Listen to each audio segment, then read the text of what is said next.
आइए जानते हैं सीयूईटी में कैसे बिना एक भी रुपए खर्चा किए हम इंग्लिश में 250 आउट ऑफ 250 स्कोर कर सकते हैं। इसके लिए आपको तीन चीज़ों के बारे में पता होना चाहिए। एक सिलेबस, दूसरा पीवाईक्यूज और तीसरा इंपॉर्टेंट टॉपिक्स।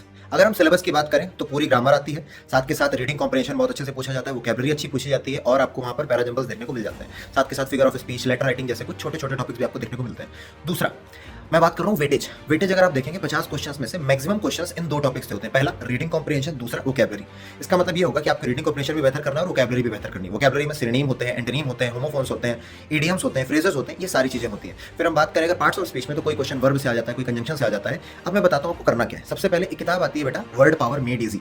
आप जाकर के उस किताब को खरीद लीजिए। हाँ, ये तो खरीदनी पड़ेगी आपको मार्केट से जाकर के, और उस किताब को आप अच्छे से पढ़िए। साथ के साथ उसके पीवाईक्यू लगाइए। पीवाईक्यू में जो वोकैबुलरी आई है उसको टेस्ट करिए। रीडिंग कॉम्प्रिहेंशन के लिए आप गूगल पर सर्च कर दीजिए रीडिंग कॉम्प्रिहेंशन प्रैक्टिस, और बैंकिंग लेवल के, कैट लेवल के करिए, ताकि आप सीयूटी से एक दो लेवल ऊपर के करेंगे तो सीयूटी के क्वेश्चंस में आप कंफर्टेबल फील करेंगे। तीसरा आता है भाई ग्रामर के लिए क्या करें। ग्रामर के लिए आपको सिंपल से यूट्यूब पर फ्री में खूब सारे वीडियोस पढ़ें, जाकर के पढ़ लो, या फिर आपकी कक्षा 10वीं 11वीं या 12वीं की जो किताब है उसमें नाउन प्रोनाउन और एडजेक्टिव के रूल्स पढ़ लो, उससे काम हो जाएगा।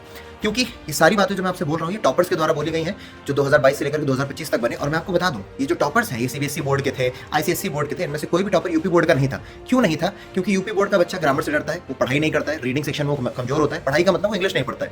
तो उन सभी बच्चों के लिए तो ये फ्री में तैयारी हो सकती है। लेकिन अगर हिंदी माध्यम का कोई बच्चा है या फिर जो पर्टिकुलरली सब्जेक्ट में इंग्लिश में कमजोर महसूस करता है, तो उसे टीचर्स की आवश्यकता की जरूरत पड़ती है, और आपको लेनी भी चाहिए। अगर आपको किसी चीज में हेल्प मिल सकती है और आप उसके द्वारा अपनी रैंक को बेहतर कर सकते हैं तो आपको हेल्प लेनी चाहिए। वो हेल्प आपको कहां से मिल सकती है? वो हेल्प आपको मिल सकती है प्रतिज्ञा बैच से। प्रतिज्ञा बैच में जाकर के अगर आप एनरोल करेंगे तो वहां पर मैं खुद आपको पढ़ा रहा हूँ, साथ के साथ यूट्यूब पर भी पढ़ाऊंगा और आपको मैं पेड में भी पढ़ाऊंगा। क्यों पढ़ाऊंगा? क्योंकि मुझे पता है जिन बच्चों की इंग्लिश कमजोर है उन्हें ही टीचर की आवश्यकता है, तो उनके लिए मैं हूं। ठीक है, तो प्रतिज्ञा बैच में एनरोल कर लीजिएगा। जिनको भी समस्या लग रही है, आपको डिस्काउंट कूपन कोड भी बता देता हूं, ADI80। इस कोड को लगा करके आपको मैक्सिमम डिस्काउंट भी मिल जाएगा। बाकी आपको बता दिया, वोकैब के लिए आपको वर्ड पावर मेड इजी और पीवाईक्यूज लगाने पड़ेंगे और आपको वर्ड नोट करने पड़ेंगे। या तो आप किसी न्यूज़पेपर से भी वर्ड नोट कर सकते हो। रीडिंग कॉम्प्रिहेंशन के लिए खूब सारा पढ़ो, किताबें पढ़ो, मैगजीन्स पढ़ो, न्यूज़पेपर पढ़ो और क्वेश्चन प्रैक्टिस करो प्रीवियस ईयर क्वेश्चंस के और बैंकिंग लेवल तक के। ग्रामर आपको अपने आप आ जाएगी अगर आपने कोई भी किताब उठा करके देख ली। इसके अलावा भी कोई अगर आपको डाउट है तो मेरी ईमेल आईडी है aditya.tiwari@247.com। मुझे आप मैसेज करके अपनी क्वेरी पता कर सकते हैं। टेक केयर, जय हिंद, बाय बाय।